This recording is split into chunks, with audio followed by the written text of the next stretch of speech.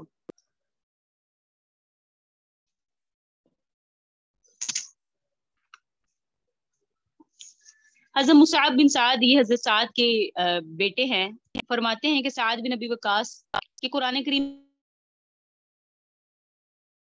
کی بعض آیات ان کے بارے میں نازل، حضرت سعد رضی اللہ تعالیٰ عنہ فرماتے میری والدہ نے اس بات پر قسم کھائی تھی کہ وہ سعد سے کبھی بات نہیں کرے گی یہاں تک کہ وہ اپنا دین چھوڑ لے، یعنی اسلام ترک کر دے، کیونکہ حضرت سعد کی جو والدہ تھی وہ کافرہ تھی اور نہ کچھ کھائے گی نہ پیے گی، اور اس نے ان سے کہا کہ اللہ تعالیٰ نے تجھے والدین کے ساتھ اس نے سلوک کا حکم دیا ہے اور میں تیری ماں ہوں اور تجھے اس کا حکم دیتی ہوں کہ اپنا دین اسلام چھوڑ دے۔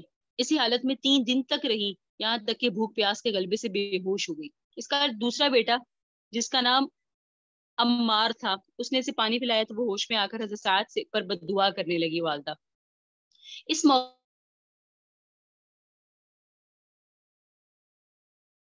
پر اللہ تعالیٰ نے قرآن کی آیت نازل فرمائی کہ انسان کو وصیت کی ہے والدین کے ساتھ اچھا سلوک کرنے کی، اور اگر وہ تمہیں مجبور کرے اس بات پر کہ میرے ساتھ شریک کرے ایسی چیز کو جس کا تمہیں علم نہیں ہے تو ان کے حکم کی اطاعت نہ کرو اور دنیا میں ان کے ساتھ بہتر سلوک کرو بس۔ ایک بار نبی علیہ السلام کو بہت سا مال غنیمت ہاتھ لگا، اس میں ایک تلوار بھی تھی، تو فرماتے میں نے اسے لیا اور لے کر نبی علیہ السلام کی خدمت میں حاضر ہوا، عرض کیا کہ مجھے انعام دے دیں، میں تو وہ ہوں جس کا حال آپ کو معلوم ہے، یعنی کہ میرے پاس کچھ نہیں ہے، اگر آپ دے دیں تو میرا بھلا ہو جائے گا۔ نبی علیہ السلام نے فرمایا اسے وہیں رکھ دو جہاں سے لیا ہے۔ میں واپس چلا اور میں نے سوچ لیا تھا کہ اسے مال غنیمت کی گودام میں واپس رکھ دوں گا، لیکن پھر میرے نفس نے مجھے ملامت کی اور میں دوبارہ نبی علیہ السلام کے پاس لوٹا، میں نے دوبارہ عرض کیا کہ تلوار مجھے عطا فرما دے۔ آقا علیہ السلام نے سخت آواز میں مجھ سے فرمایا اسے وہیں رکھ دو جہاں سے اٹھائی ہے۔ اس موقع پر اللہ جل شانہ نے آیت نازل فرمائی کہ آپ سے یہ مال غنیمت کی چیزوں کے بارے میں سوال کرتے ہیں۔